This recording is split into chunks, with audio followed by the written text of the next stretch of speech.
Selamat pagi dan selamat sejahtera. Kami dari kumpulan 4 akan membentangkan tajuk mengenai etika persaingan dalam pembelajaran. Etika persaingan dalam pembelajaran menggambarkan suatu persaingan yang sihat dari segi pembelajaran. Persaingan ini biasanya melibatkan pelajar sekolah, tidak kira pelajar sekolah menengah maupun pelajar universiti. Pembelajaran tanpa sebarang persaingan mempunyai potensi yang tinggi untuk menyebabkan pelajar tidak mempunyai semangat untuk belajar. Sesi pembelajaran menjadi tidak menarik dan hambar. Sebagai contoh, seorang pelajar yang sentiasa berada di kedudukan teratas tidak akan berusaha sepenuhnya kerana begitu yakin akan mendapat kedudukan yang teratas lagi. Perkara ini berpunca kerana tidak wujudnya persaingan dalam pembelajaran dengan pelajar yang lain. Persaingan yang timbul antara pelajar akan menyebabkan pelajar sentiasa berlumba-lumba untuk mendapat kedudukan yang teratas.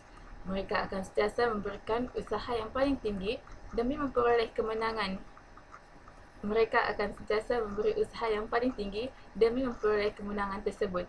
Usaha inilah yang diperlukan oleh setiap pelajar agar sentiasa memberikan komitmen yang baik dalam pembelajaran mereka. Oleh itu, persaingan dalam pembelajaran begitu penting untuk meningkatkan usaha pelajar dalam pembelajaran di samping dapat memupuk semangat pelajar untuk sentiasa menimba ilmu.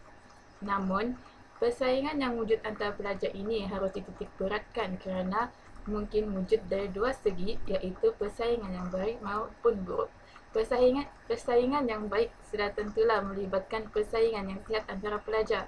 Contohnya, jika seorang pelajar itu tidak mendapat keputusan pelajaran yang memberangsangkan, sudah tentulah pelajar tersebut akan berusaha meningkatkan lagi usahanya dari segi pembelajaran.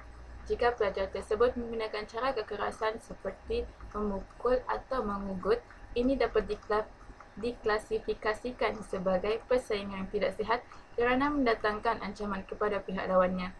Persaingan seperti inilah yang harus dielakkan dalam diri setiap pelajar. Perkara seperti ini hanya mendatangkan keburukan kepada yang terlibat. Justru, inilah kepentingan mengamalkan etika persaingan dalam pembelajaran bagi setiap pelajar. Amalan yang dipraktikkan ini dapat mengelakkan daripada berlakunya persaingan yang tidak sihat. Di samping ibu bapa yang memainkan peranan untuk memupuk amalan ini dalam diri anak-anak sejak kecil lagi, pelajar sendiri juga harus memainkan peranan sendiri dengan menilai perkara yang baik dan buruk dalam kehidupan seharian. Seterusnya, bagaimana mengamalkan etika persaingan dalam pembelajaran? Setiap individu yang terlibat boleh mengamalkan etika dalam pembelajaran dengan cara mengamalkan sikap mendengar pendapat orang lain. Hal ini demikian kerana mendengar pendapat orang lain merupakan sikap positif dan memberi impak yang positif kepada individu yang mengamalkan. Dalam hal ini, persaingan memerlukan individu yang terlibat sentiasa berusaha untuk mendapatkan maklumat secara maksimum. Terdapat juga individu yang tidak suka mendengar pendapat orang lain kerana mereka menganggap diri mereka lebih cerdik daripada orang lain. Hal tersebut telah melanggar etika persaingan dalam pembelajaran. Oleh itu, sikap mendengar pendapat orang lain perlu diamalkan oleh individu yang terlibat dalam bidang pembelajaran. Hal ini bertujuan untuk memastikan mereka juga dapat menerima pendapat dan pandangan orang lain dalam usaha untuk memajukan diri sendiri. Mendengar pendapat orang lain mewujudkan suasana persaingan dalam pembelajaran berada dalam keadaan harmoni. Selain itu, etika persaingan dalam pembelajaran juga boleh diamalkan oleh semua pihak yang terlibat dalam bidang pembelajaran dengan cara mengikuti peraturan yang telah ditetapkan dalam peperiksaan. Peperiksaan yang dilakukan bertujuan untuk menguji tahap pemahaman dan pembelajaran individu yang terlibat. Dalam hal ini, semua individu yang terlibat dalam persaingan dalam pembelajaran harus mengambil tindakan yang positif semasa mengambil peperiksaan. Terdapat juga individu yang mengambil tindakan yang salah semasa mengambil peperiksaan dengan meniru. Keadaan ini menunjukkan sikap yang tiada etika persaingan dalam pembelajaran. Oleh itu, perbuatan meniru semasa peperiksaan dijalankan tidak harus diamalkan untuk memastikan etika persaingan dalam pembelajaran diikuti. Hal ini bermakna mengamalkan sikap jujur perlu untuk melaksanakan etika persaingan dalam pembelajaran.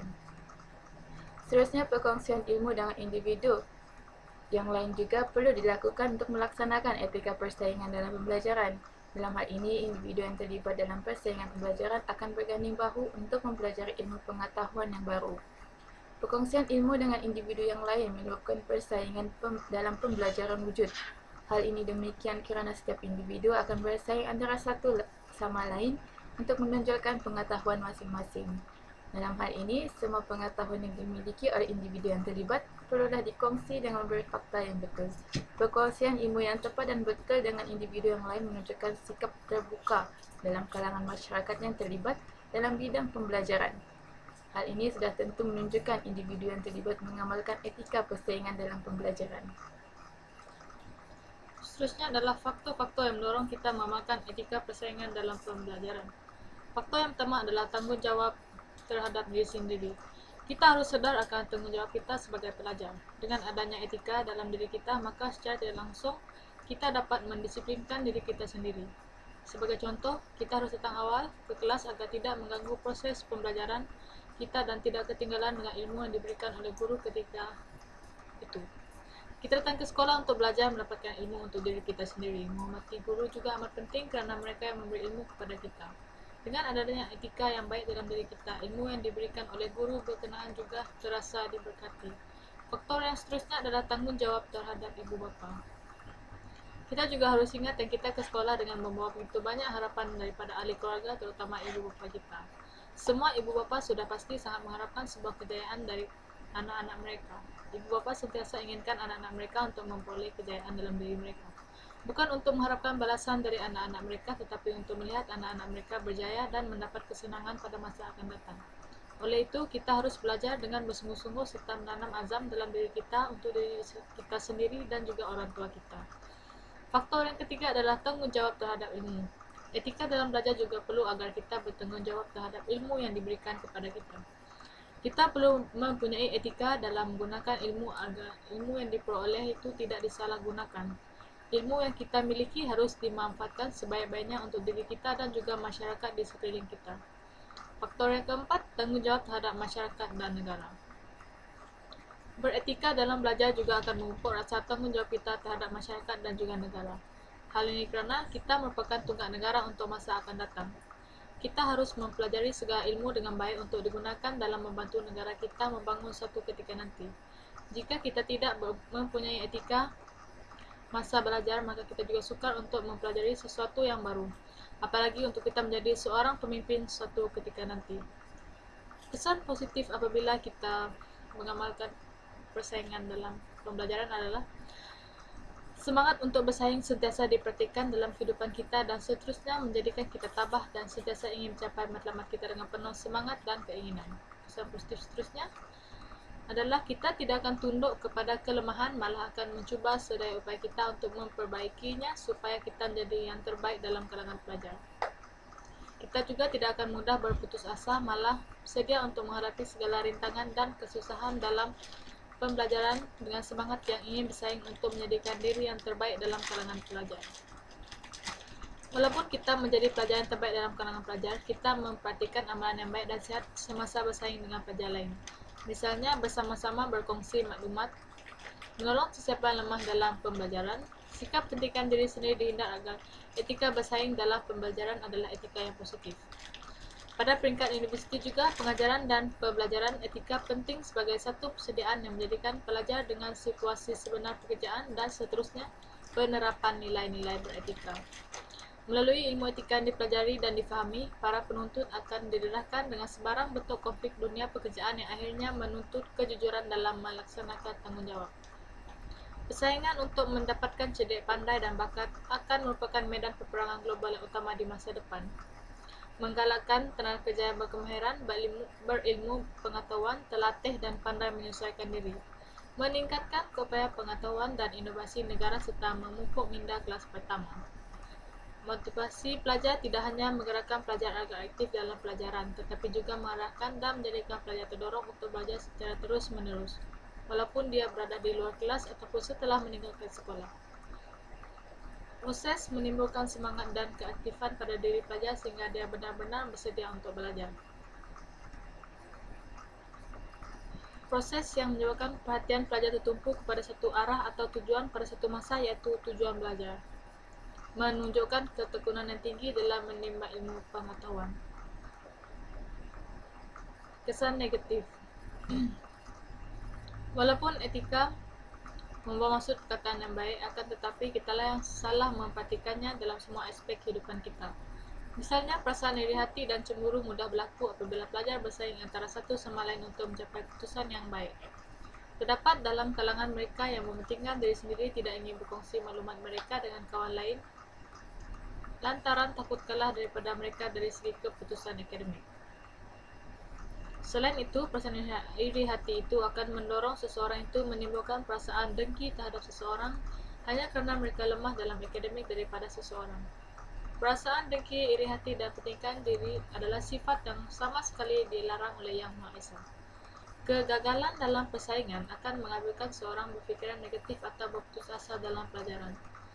Pelajar bermasalah pembelajaran menghadapi kesukaran dalam mengaitkan pengetahuan sedia ada dengan pengetahuan yang baru atau sukar mengaplikasikan pengetahuan tersebut dalam situasi pembelajaran ketika persaingan yang hangat muncul.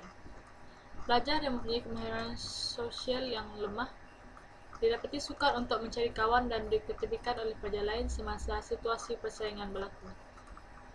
Masalah pengangguran akan dihadapi oleh siswa graduan yang mempunyai daya saingan yang rendah. Merenggangkan hubungan silaturahim antara kawan. Kawan-kawan akan bersaing antara satu sama lain demi mendapat keputusan yang baik. Demi mendapat keputusan yang baik, ada di kalangan mereka yang menjadi pentingkan diri sendiri, yaitu enggan berkongsi maklumat dan pengetahuan dengan rekan mereka. Sesiapa yang mendapat keputusan yang lebih baik akan merasa bangga dengan membandingkan keputusannya dengan rekan-rekan. Ketidakseimbangan antara akademik dan kurikulum. Kerajaan menyarankan supaya pelajar pada masa kini mesti mempunyai keseimbangan antara akademik dan kurikulum sudah menjadi insan yang seimbang. Jika seseorang amat mementingkan keputusan akademik, maka dia akan kurang melibatkan diri dalam aktiviti yang terdapat di sekolahnya, sentiasa berada dalam bilik mengulang kaji. Pelajar-pelajar ini kurang bersosial dengan masyarakat, oleh itu apabila tamat pengajian dia akan menghadapi kesukaran untuk bergaul dengan orang lain. Keadaan psikologi akan terjejas. Pelajar yang punya semangat bersaing ini akan memberi tekanan yang besar untuk diri sendiri sehingga menyebabkan dirinya tidak dapat menjalankan aktiviti seharian dengan lancar, terutamanya kepada pelajar yang datang dari latar belakang keluarga yang agak miskin. Mereka akan cuba sedaya upaya untuk mendapat keputusan yang baik supaya boleh memohon beasiswa daripada kerajaan. Akibat tekanan yang terlalu besar, tidak kira keadaan yang mendesaknya ataupun diri sendiri yang akan mendatangkan pelbagai penyakit.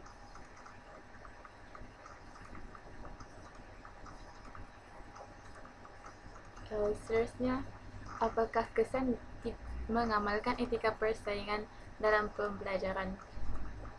Pertama, dapat mewujudkan persaingan yang sihat. Pelajar akan sentiasa berusaha untuk mendapat grade yang lebih baik.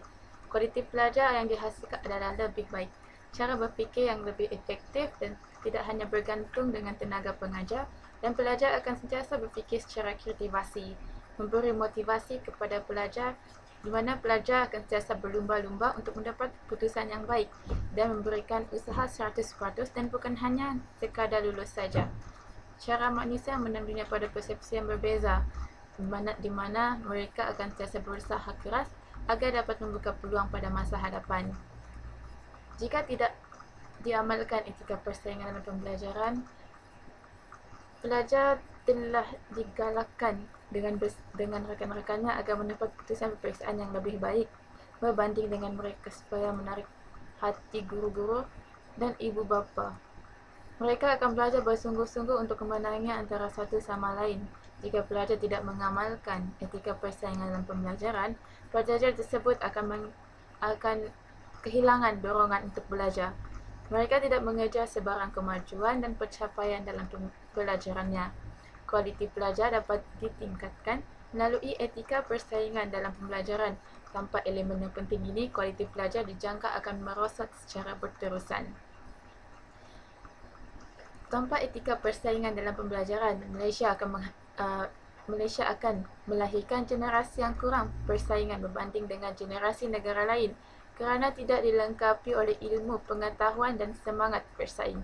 Tambahan pula, pelajar tidak bersemangat mengejar kemajuan dalam pelbagai aspek, terutamanya sektor sains dan teknologi. Ini akan mengganggu proses negara kita meninjau ke arah negara maju dan merealisasikan Wawasan 2020 yang dicadangkan oleh bekas Perdana Menteri kita yang kelima, Dr. Tun Mahathir Mohamad. Negara akan terus berhenti di tahap yang sama tanpa sebarang kemajuan dan pencapaian. Ini akan menjadi buah mulut di kalangan negara-negara di seluruh dunia dan akan dipandang rendah oleh mereka. Sekiranya generasi baru negara kita tidak mempunyai etika persaingan, kemungkinan besar mengulangi sejarah negara kita, iaitu dijajah oleh negara yang lain. Secara tidak langsung, etika persaingan dapat memupuk semangat atlet di kalangan pelajar. Tentu munculnya pemenang dan pengalah dalam sesuatu persaingan.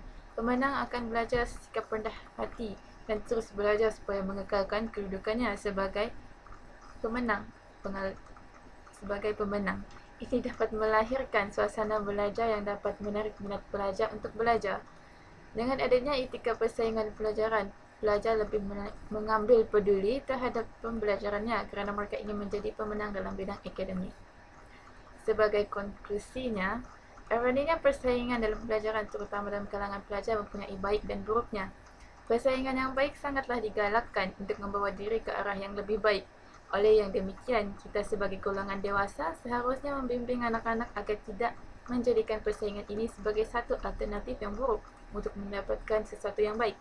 Berdasarkan isu yang telah kami kaji ini, dapat dinyatakan bahawa persaingan dalam pembelajaran dari sudut positif dapat melahirkan individu yang proaktif dalam melaksanakan tugas mereka.